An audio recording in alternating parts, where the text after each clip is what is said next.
বন্ধুরা, আজ একটি বিশেষ বিষয় নিয়ে আপনাদের সাথে কথা বলার জন্য এখানে উপস্থিত হয়েছি। মূলত আমার আরেকটি রাজনৈতিক প্রোগ্রাম ঢাকার বাইরে রয়েছে বিধায় গুলশান কার্যালয়ে বক্তব্য উপস্থাপন করে আমাকে এয়ারপোর্টে যেতে হবে, যার কারণে পল্টনের কার্যালয়ের স্থলে গুলশান কার্যালয়ে আপনাদের সামনে কথা বলছি। আপনারা জানেন যে 16 বছরের এক দুর্বিষহ শ্বাসরুদ্ধকর ফ্যাসিবাদী দুঃশাসনের মধ্যে বাংলাদেশের মানুষ নিপীড়ন, নির্যাতন, অনেক কিছু সহ্য করে 5ই আগস্টের পর নিষ্কৃতির একটা পথ পেয়েছে।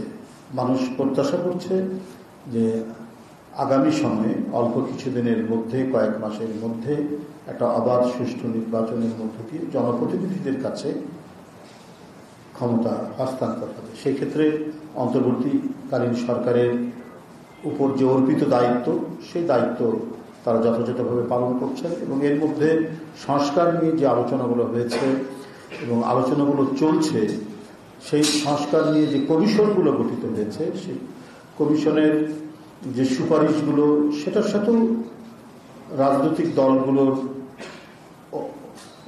দলগুলো তারা অধিকাংশ মতামতের বিষয়ে ঐক্যমত পোষণ করেছেন, যা আমরা সংবাদপত্রে দেখতে পাচ্ছি বা আমাদের দলের আলাপ আলোচনার মধ্যেও আমরা যা দেখতে পাই বা আমরা যেটা শুনতে পাই। সবকিছু মিলিয়েই মানুষের আশা আকাঙ্ক্ষার সাথে তাল মিলিয়ে আমাদের আগামী দিনের রাষ্ট্র এবং সমাজ বিনির্মাণের একটা পথরেখা তৈরি হচ্ছে বা আরো সম্পূর্ণরূপে তৈরি হবে বলে মানুষের প্রত্যাশা। এই প্রত্যাশার মাঝেও অনেক ঘটনা, অনেক বিষয় যা মানুষকে ভাবিয়ে তুলছে, মানুষকে ভাবায়।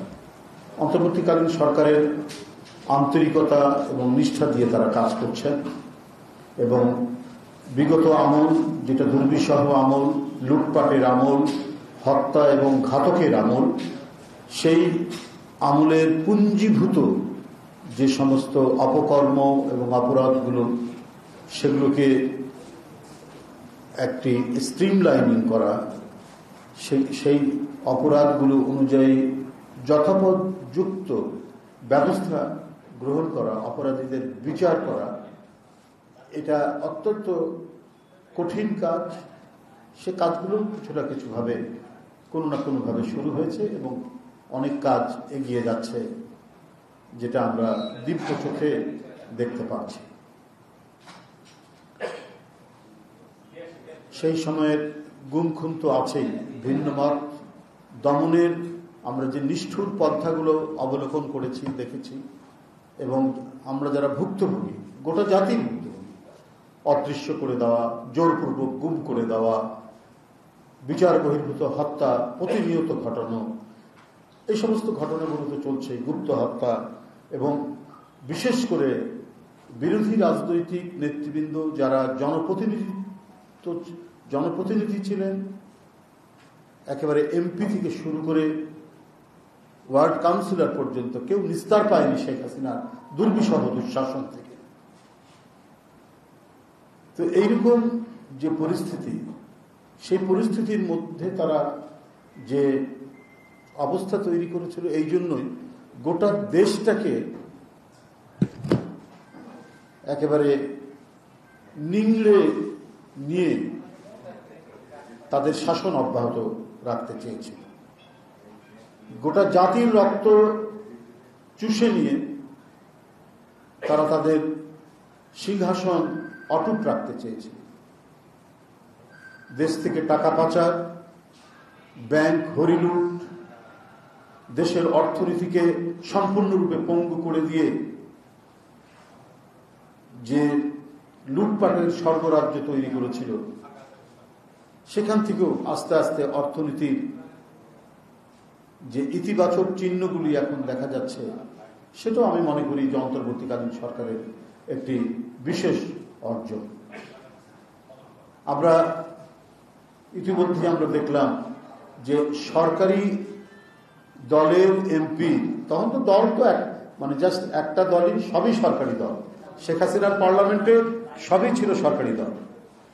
সেই সরকারি দলের একজন এমপি এবং যিনি মন্ত্রীও ছিলেন কিছু সময়ের জন্য, তার ব্যাংকে বিভিন্ন সরকারি সংস্থা যেগুলো আছে, যেমন বিদ্যুৎ উন্নয়ন বোর্ড বা আরো বিভিন্ন যে সরকারি অফিসের যে টাকা, সেইটা জোর করে সেই ব্যাংকে রাখা হয়েছে। প্রায় 2,100 কোটি টাকা জোর করে সেখানে রাখা হয়েছে।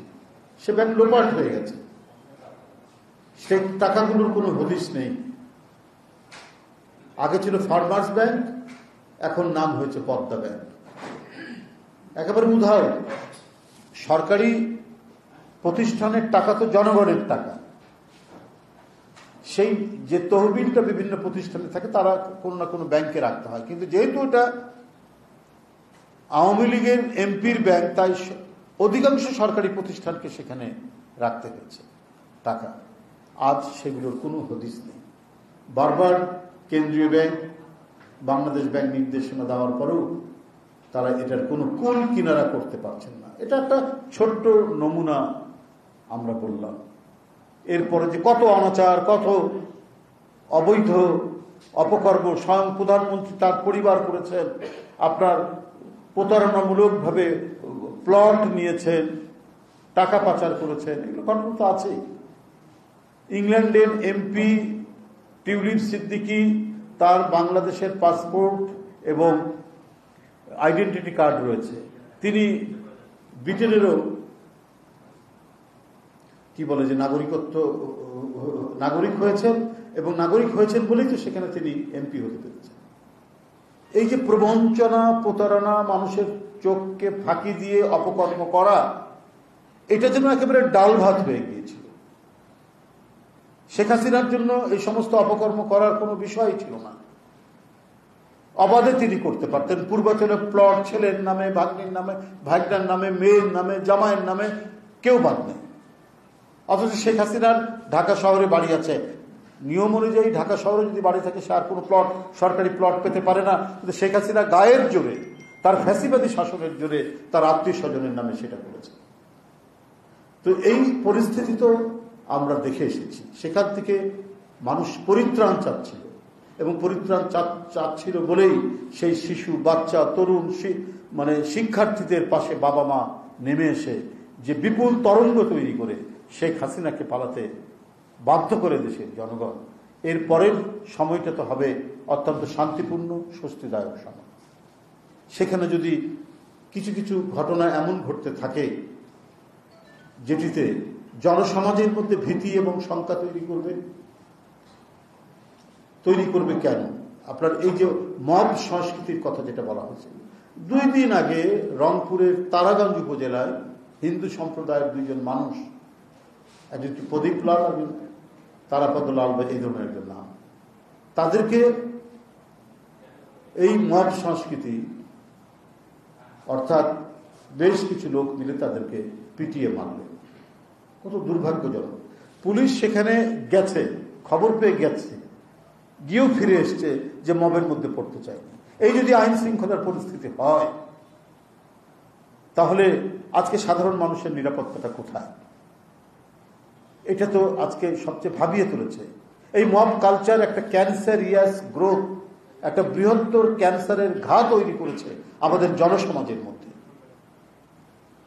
অন্তর্বর্তীকালীন সরকারের তাদেরকে তো এই প্রচেষ্টা নিতে হবে, দৃষ্টান্তমূলক শাস্তি দিতে হবে। কারো হাতে আইন তুলে নেওয়ার কোনো অধিকার নেই। যে অধিকারটা শেখ হাসিনা দিয়েছিলেন তার র্যাবকে, তার পুলিশকে, তার আইন শৃঙ্খলা বাহিনীকে, তারা নির্বিচারে হত্যা করত, বিচার বহির্ভূত হত্যা করত, ক্রস ফায়ার দিত, অদৃশ্য করে দিত। এই কারণেই তো সারা জাতি ক্ষুব্ধ হয়েছিল। সারা জাতি ক্ষুব্ধ হয়ে শেখ হাসিনার বিরুদ্ধে একযোগে বাবা, মা, সন্তান সহ রাস্তায় নেমে এসে তাকে পতন ঘটিয়েছে। কিন্তু আবার কেন এই ধরনের পরিস্থিতি তৈরি হবে? অবিলম্বে এমন আইন প্রণয়ন করা হোক, এমন দৃষ্টান্তমূলক শাস্তি ব্যবস্থা করা হোক যে কেউ যাতে হাতে আইন তুলে নিতে সাহস না করে, কেউ যাতে সংঘবদ্ধ হয়ে, সে যদি অপরাধীও হয় তাকে তো হত্যা করে, বেআইনিভাবে হত্যা করার কোনো অধিকার নেই। কেন একটা উস্কানিমূলক কথার উপর সাই দিয়ে অনেক লোক এসে একজন মানুষকে হত্যা করে চলে যাবে? এই ঘটনা হতে পারে না। এটা তো সভ্য সমাজের নমুনা হতে পারে না। অন্তর্বর্তীকালীন সরকার এই বিষয়ে কঠোর কঠোর ব্যবস্থা করতে হবে।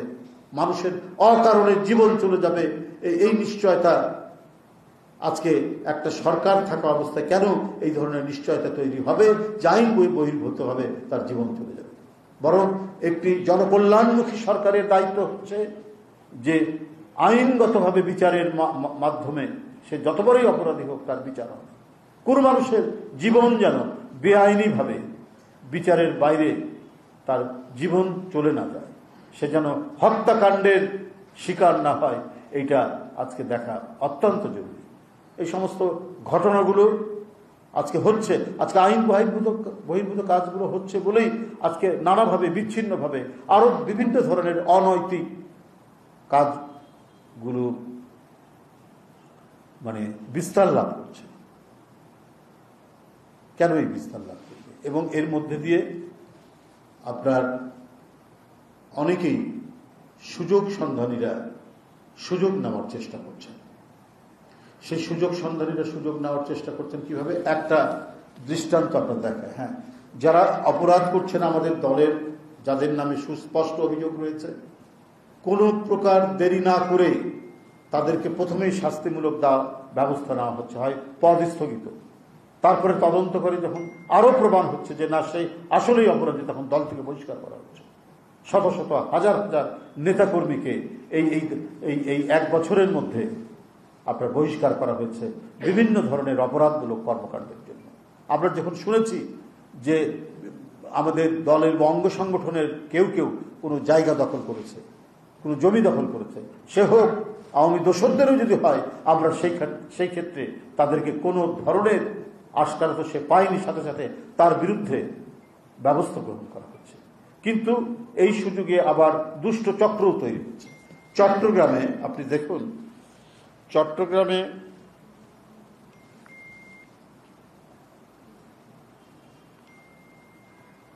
চাঁদাবাজি নয়, নেপথ্যে নকশা বহির্ভূত ভবন নির্মাণ কাহিনী। হঠাৎ ফেসবুক লাইভে এসে চট্টগ্রামের জনৈক ইকবাল বিএনপি নেতার বিরুদ্ধে চাঁদাবাজির অভিযোগ তুলে ধরার পর সেই ভিডিও সামাজিক যোগাযোগ মাধ্যমে ভাইরাল হয়। আমি এটা সামাজিক যোগাযোগ মাধ্যমে পেয়েই আমি সাথে সাথে চট্টগ্রামের নেতাদের সাথে যোগাযোগ করি, বলছি ইমিডিয়েটলি যে ভিডিওটি ভাইরাল হয়েছে, একজন ব্যক্তি সে একটা ঘরে অবরুদ্ধ দেখাচ্ছে, তার নাকের এখান থেকে রক্ত পড়ছে এবং বলা হচ্ছে যে তাকে বিএনপির লোকরা ঘিরে রেখেছে, তাকে মারধর করেছে, সে সাহায্য চাচ্ছে। পরে বিএনপির নেতৃবৃন্দের সাথে যোগাযোগ করলাম, নানাভাবে তারা পুলিশের সাথে যোগাযোগ করলো, বলে সম্পূর্ণ এটা একটা ভণ্ডামি। সে কোনো জায়গা থেকে কোনো রং টং দিয়ে করেছে, নাকের এখানে লাগিয়েছে এবং সেখানে হচ্ছে সিটি কর্পোরেশনের বা চট্টগ্রাম কি বলে যে কর্তৃপক্ষের, উন্নয়ন কর্তৃপক্ষের যে নকশা, সেই নকশা বহির্ভূত আপনার বিল্ডিং সেখানে তোলা হচ্ছিল। হ্যাঁ, ভবন নির্মাণ করার চেষ্টা করছিল এই লোক।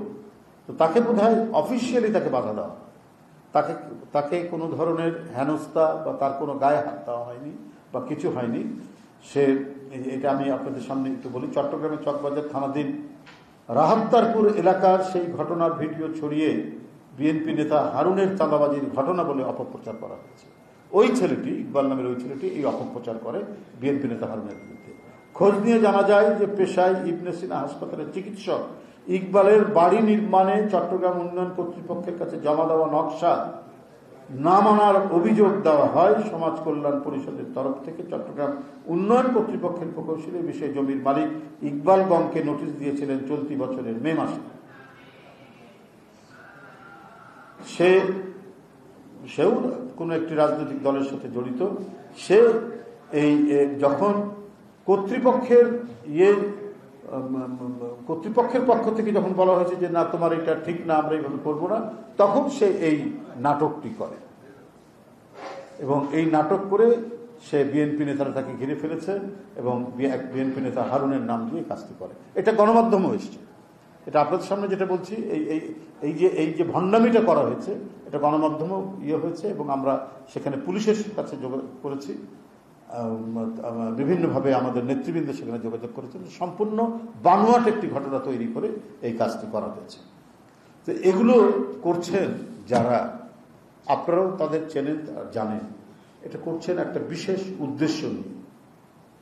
সামনে নির্বাচন, বিএনপির ভাবমূর্তিকে নষ্ট করা বা নানাবিধ কর্মকাণ্ডের জন্য। একদিকে যেমন পলাতক দোসররা আছেন, ঠিক তেমনি ভাবে আরো দু একটি রাজনৈতিক দল তারা করছেন। এবং এই ইকবাল, এই ভদ্রলোকটিও একটি রাজনৈতিক দল, ধর্মভিত্তিক একটি রাজনৈতিক দলের সে একজন নেতা, সে এই ধরনের কাজ করছে। অথচ আজকেই আমরা পেয়েছি যে এটা কাপাসিয়াতে এই রাজনৈতিক দলের এক ছাত্র সংগঠনের নেতা অনেক আজে বাজে কথা বলেছেন শিশুদের সাথে, অনৈতিক।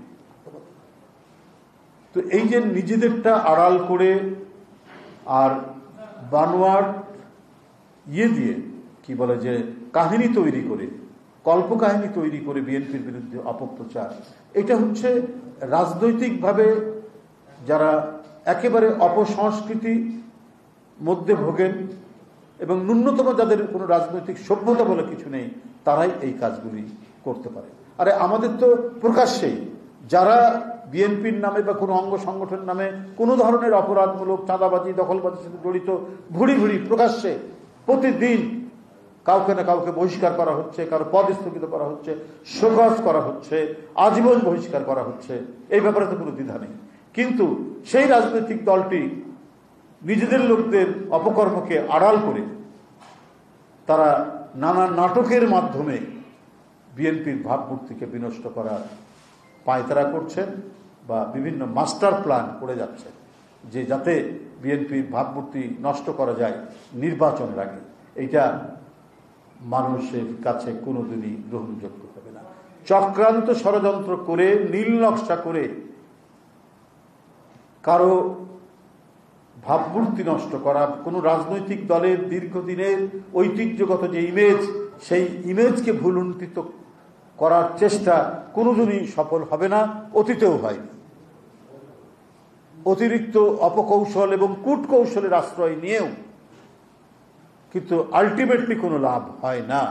এটা অত্যন্ত প্রমাণিত এবং আমাদের বাংলাদেশের রাজনৈতিক ইতিহাসও প্রমাণিত যে একসাথে আন্দোলন করতে করতে, এরশাদের বিরুদ্ধে করতে করতে হঠাৎ করে ডিগবাজি দিয়ে এরশাদের অধীনে চলে গেলেন, অথচ সবাই বলেছেন এরশাদের অধীনে নির্বাচন করব না। তো এটা তো মানুষ দেখেছে, আরো পরবর্তী বহু ঘটনা দেখেছে। কিন্তু এইসব মানে করা, কূটকৌশলের অবলম্বন করে বিভ্রান্ত করা, এটা অনৈতিক কাজ। সংগঠনগতভাবেই এটি একটি অনৈতিক কাজ, যেটা আমাদের এখানে অনেকেই, বাংলাদেশে এই মুহূর্তে অনেকেই করে যাচ্ছে। আমি এটা তীব্র নিন্দা প্রতিবাদ জানাচ্ছি। এখন আমি আপনাদের সামনে একটি কর্মসূচি ঘোষণা করব। বন্ধুরা আমার, আগামী শুক্রবার এদেশের গণতন্ত্রকামী মানুষের আশা ভরসার এক অনন্য প্রতীক, শত নিপীড়ন নির্যাতন ভোগ করে যে অবিসংবাদিত নেত্রী, দেশনেত্রী বেগম খালেদা জিয়া তার চিরচেনা আপোষহীন রাজনৈতিক নেতৃত্বের মাধ্যমে গণতন্ত্র ফেরানোর দুর্বার আন্দোলনে গোটা জাতিকে তিনি উদ্বুদ্ধ করেছেন। আমাদের সেই প্রিয় নেত্রী, দেশনেত্রী বেগম খালেদা জিয়ার আগামী পরশুদিন শুক্রবার ৮০তম জন্মবার্ষিকী, ৮১তম জন্মদিন। ৮০তম জন্মবার্ষিকী, ৮১তম জন্মদিন। এই দিনটি উপলক্ষে বাংলাদেশ জাতীয়তাবাদী দল ঢাকা কেন্দ্রীয় কার্যালয় সহ সারা দেশের বিএনপির কার্যালয়গুলোতে অথবা মসজিদে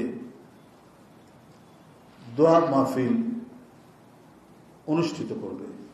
দেশনেত্রী বেগম খালেদা জিয়ার আশু সুস্থতা কামনা এবং তার দীর্ঘ জীবন কামনা করে এবং ৭১ 90,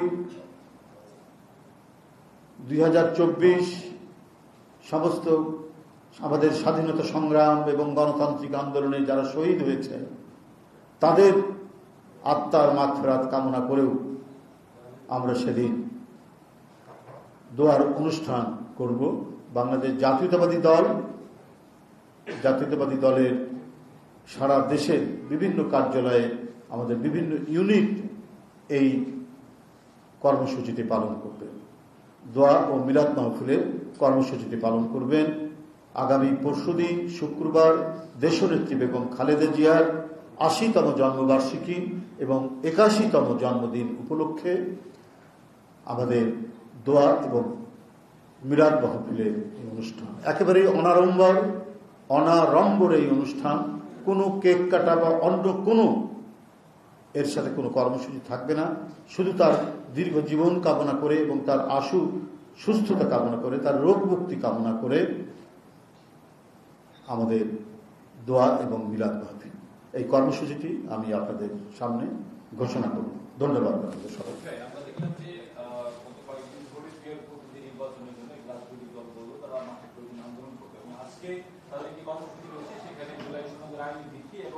সেই সনদের ভিত্তিতে নির্বাচন যাতে হয় সে ব্যাপারে তারা আজকে মাঠে আন্দোলন করতে হবে। এই যে আমরা যখন নির্বাচনের দামামা বাড়ছে, সবাই নির্বাচনের প্রস্তুতি নিচ্ছে, সেখানে একটি দল নির্বাচনে ক্রিয়ার পদ্ধতি হতে হবে, আইনি সনদ লিখতে হবে, তারা আসলে এই কৌশলটা কেন অবলম্বন করছে? এটা আপনারা, আমার মনে হয় যে আপনারা তাদেরকে জিজ্ঞেস করবেন। প্রথমত আমি বলি যে একটা গণতান্ত্রিক যে বাতাবরণ বা পরিবেশে সবাই নিজ নিজ দল এবং তার অভিমত প্রকাশ করতে পারেন, এর জন্যই আমরা লড়াই করেছি। তবে আমার এই কথাটি এই জন্য আপনার প্রশ্নের সাপেক্ষে আমি কথাটি বলছি এই জন্য যে এটা কিন্তু 5ই আগস্ট বা তার আগে এই পিআর পদ্ধতির কথা আমরা সেই সমস্ত রাজনৈতিক দলগুলোর কাছ থেকে আমরা পাই। আমরা এ বিষয়ে বিস্তর আলোচনা করেছি। আমরা বলেছি যে পিআর পদ্ধতি এই মুহূর্তে আমরা যদি যাই, এই ব্যবস্থাটি যদি আমরা প্রবর্তন করতে চাই, তাহলে আমাদের সমাজ অতটা প্রস্তুত নয়। পশ্চিম ইউরোপের অনেক দেশে, ফ্রান্স সহ অনেক দেশে আছে, আমাদের পার্শ্ববর্তী নেপালে সেই পদ্ধতিটা রাখবে কিনা, কারণ নেপাল তো তৃতীয় বিশ্বের দেশ, গরিব দেশই বলা যায়, কিন্তু তাকে বারবার নির্বাচন করতে হচ্ছে। একটা নির্দিষ্ট পরিমাণ ভোট না পেলে তাকে আবারও নির্বাচন দিতে হয় 2-3 দিনের মধ্যে বা 1 সপ্তাহের মধ্যে। এইটা মানে একটা গরিব অর্থনীতি এটা সাস্টেইন করতে পারে না। জাপানেও কিন্তু পূর্ণাঙ্গ পিআর পদ্ধতি নেই। আমাদের এই দেশের মানুষ এখনো এই ব্যবস্থাটির সাথে পরিচিত নয়, 1 নম্বর। 2 নম্বর হচ্ছে আমাদের সমাজ ওই স্তরে নেই যে স্তরে পশ্চিম ইউরোপের সমাজ দীর্ঘদিনের গণতান্ত্রিক তাদের যে চিন্তা চেতনার মধ্যে দিয়ে, তাদের যে চর্চার মধ্যে দিয়ে যে পর্যায়ে এসছে, আমাদের তো সেই পর্যায়ে আসেনি। আমরা স্বাধীনতার পর থেকে অনেকবার বাধাগ্রস্ত হয়েছে, বাকশাল হয়েছে, এরশাদের সামরিক আইন হয়েছে, আবার 16 বছরের নতুন ফ্যাসিবাদ আমরা দেখলাম। তো এখানে যে গণতন্ত্র চর্চার যে জায়গাটি, সেই জায়গাটি তো সবসময় অত্যন্ত দুর্বল থেকেছে। আমাদের কিন্তু প্র্যাকটিসটা আগে বাড়াতে হবে। এবং পৃথিবীর অন্যান্য দেশেও যেখানে এটি চালু রয়েছে, সেখানেও কিন্তু আবার নতুন করে সেখানে ভাবা হচ্ছে। তো হঠাৎ করে এটি যদি আমরা এখন প্রবর্তন করতে যাই, তাহলে এক ধরনের জটিলতা তৈরি হবে। এবং আমার মনে হয় যে এখন যারা এই কথাটি বলছেন, সেটা আমার মনে হয় যে এক ধরনের জটিলতা তৈরি করা ছাড়া আর অন্য কোনো উদ্দেশ্য আছে বলে আমরা মনে করি না। এটা যদি দীর্ঘদিনের একটা দাবি হতো, যেমন বৈষম্য বিরোধী ছাত্র আন্দোলনে কোটার বিরুদ্ধে তারা আন্দোলন করেছেন, আমরা সেটি শুনে এসেছি, এটা নিয়ে অনেক আলোচনা হয়েছে অভ্যস্ত। কিন্তু এই পিআর পদ্ধতি হঠাৎ করে এটা ইন্ট্রোডিউস করা হচ্ছে যে সময় সবাই একটা অবাধ সুষ্ঠু নির্বাচন চাচ্ছে, সেই মুহূর্তে এই পিআর আনুপাতিক নির্বাচন, এই নির্বাচনটা আমার মনে হয় যে এটা একেবারেই উদ্দেশ্য প্রণোদিত। এর মধ্যে আমার মনে হয় যে অন্তর্গত কোনো স্বচ্ছতা নেই। ধন্যবাদ।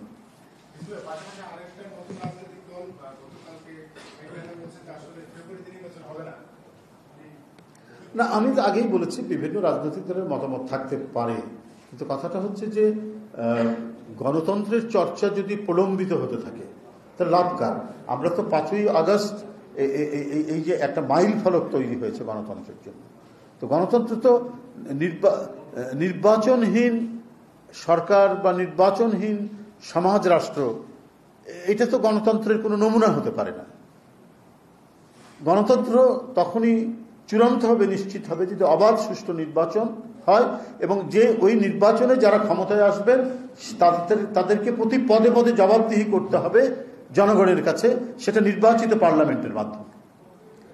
নির্বাচিত পার্লামেন্ট সেটা জবাবদিহিত করতে হবে জনগণের কাছে। সে যদি জানে যে 5 বছর পর আমাকে আবার জনগণের কাছে আসতে হবে, সে তার কাজে কর্মে তার পলিসি বাস্তবায়নে বা সরকারের পলিসি বাস্তবায়নে সে সতর্ক থাকবে যাতে জনগণের কোনো দুর্ভোগ তৈরি না হয়।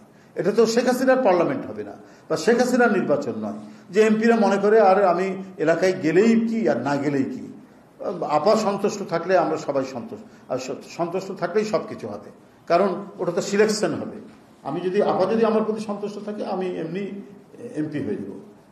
তো ডেমোক্রেসি তো শেখ হাসিনার পর্যায়ে থাকবে না বলেই তো আমাদের আন্দোলন সংগ্রাম। সেখানে অবাধ সুষ্ঠু নির্বাচন হবে এবং জনগণ যাদেরকে প্রতিনিধি নির্বাচিত করবে তারাই নির্বাচিত হবেন এবং তাদেরকে প্রতিনিয়ত জনগণের কাছে জবাবদিহিতা করতে হবে। এটাই হচ্ছে একটা অবাধ সুষ্ঠু নির্বাচন, এটাই হচ্ছে গণতন্ত্রের একটা প্রধান উপাদান। এবং এই চর্চাটা যদি স্বাধীনতার পর থেকে অব্যাহত থাকতো তাহলে আমরা অনেক ক্ষেত্রে, কি পলিটিক্যাল ডেভেলপমেন্টের ক্ষেত্রে, কি অবকাঠামোগত ডেভেলপমেন্টের ক্ষেত্রে আমরা আজকে অনেক দূর এগিয়ে যেতাম। তো সেটি হয়নি, কারণ এখানে বাকশাল হয়েছে, একদল হয়েছে, এর সাথে সামরিক শাসন হয়েছে, নানা ধরনের বাধাগ্রস্ত হয়েছে সময় সময়। তা আমরা সেই জিনিসটা চাই না। এই কারণেই আমরা চাচ্ছি, বাংলাদেশ জাতীয়তাবাদী দল যেটা চাচ্ছে যে প্রয়োজনীয় সংস্কারের তো চলছে, বিভিন্ন কমিশন হয়েছে, তারা সুপারিশ দিচ্ছেন, তাদের মতামত দিচ্ছেন, তার উপরে ডিবেট ডিসকাশন হচ্ছে। এখনো তো 4 মাস 5 মাস বাকি আছে, এগুলো সব চূড়ান্ত হতে তো বেশি সময় লাগবে না। তো তারপরেও যখন একটা নতুন ইস্যু যোগ করা হয়, এই ইস্যুটা হচ্ছে নিশ্চয়ই জটিলতা তৈরি করার জন্য, এর মধ্যে কোনো আন্তরিকতা নেই। ধন্যবাদ। আর থাক, আর দরকার নেই। ওকে, আমাদের কর্মসূচি